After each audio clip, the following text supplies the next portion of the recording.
felt like there was something there. I always felt like I was searching for something and didn't know what it was. And when I started going to the synagogue in Florida and meeting with Rabbi Barbara, I felt like I had come home.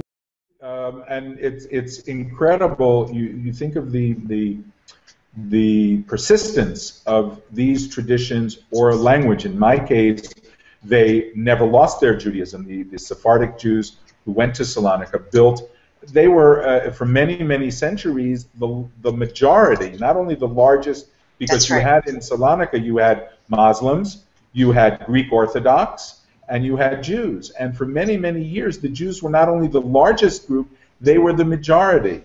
When the Nazis destroyed the Jewish cemetery during World War II, in the Nazi occupation of Greece, and they destroyed the Jewish cemetery, they say there were 500,000 graves, Jewish graves, in the Salonika Jewish cemetery. And my point of the persistence is that my mother, may she soul rest in peace, was born in 1918 in New York on the Lower East Side, and was raised at the beginning. Her mother had passed away during the influenza of 1918.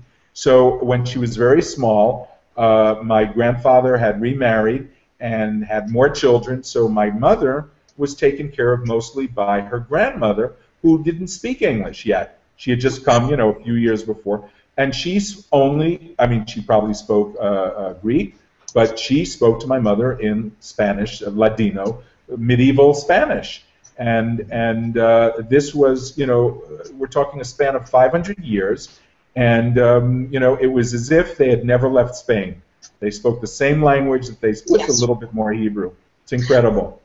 One very important point to remember too is that prior to the Inquisition, Calabria and Sicily were the populations of those two areas was 50% Jewish, and historians corroborate this now. And so half of the population forced into Christian conversion or taking their traditions underground is what we here in modern day in our cultural center are trying to unearth and trying to uncover. Also, I want to mention to you, Carl, that when you go back to Greece, which I'm sure you will see that there is a Calabria Synagogue in Greece with the Calabrians who established this particular synagogue in Saloniki. And I would bet the rigatoni that you will find the name Capone or Capone on that list, the list of founders, which still exists on the building. So if I'm an American, or I'm Italian American, I'm a good Catholic, or not such a good Catholic, but I know my family came from southern Italy, from Calabria, from Sicily. What kinds of names, or how would I all of a sudden get a clue? What names or other ways that I would begin to think, oh, maybe I do have a Jewish heritage lurking back there somewhere. Rabbi, let me just jump in before you do it. Right now, everyone can see on their screen the page for Italian Jewish surname research from Rabbi Aiello's website. You can go there. This is a partial list of what I would believe are many of the more common names. But for those of you that are interested in this and want to pursue it, to know more about your history, on this page, simply go to the bottom and you click on Find Out More About Your Italian Jewish Roots.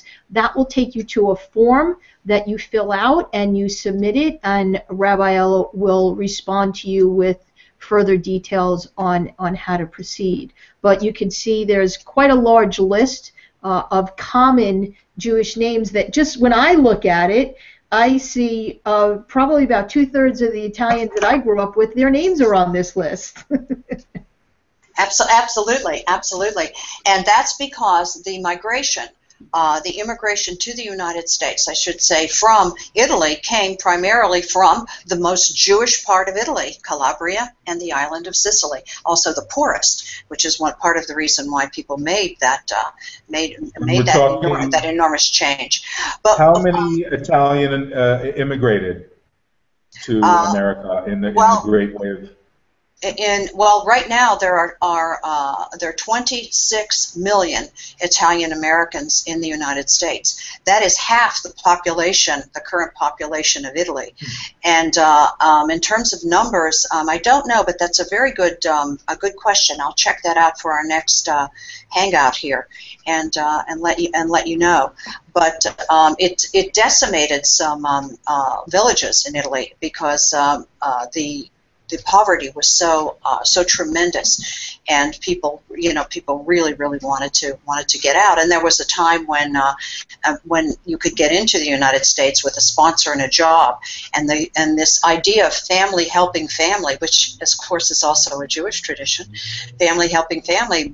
When one person went, then 50 followed, and they set up businesses. My grandfather made coffins, and he didn't realize when he got to America that he was making Jewish coffins, because the only coffins he made were Jewish, because our town began as a exclusively a Jewish village. So he got a job making coffins for Jewish funeral home, because Mr. Heiser said to my grandfather Pietro Aiello, whose name was Pincus, but everyone called him Pinky when he came to the U.S., so he changed his name to Pete. And they said, "Well, you're making Jewish coffins," and he said, "I'm making coffins," and all pegged, no nails, all fit together, and that's what he did, and brought many more people from the village to continue the same work.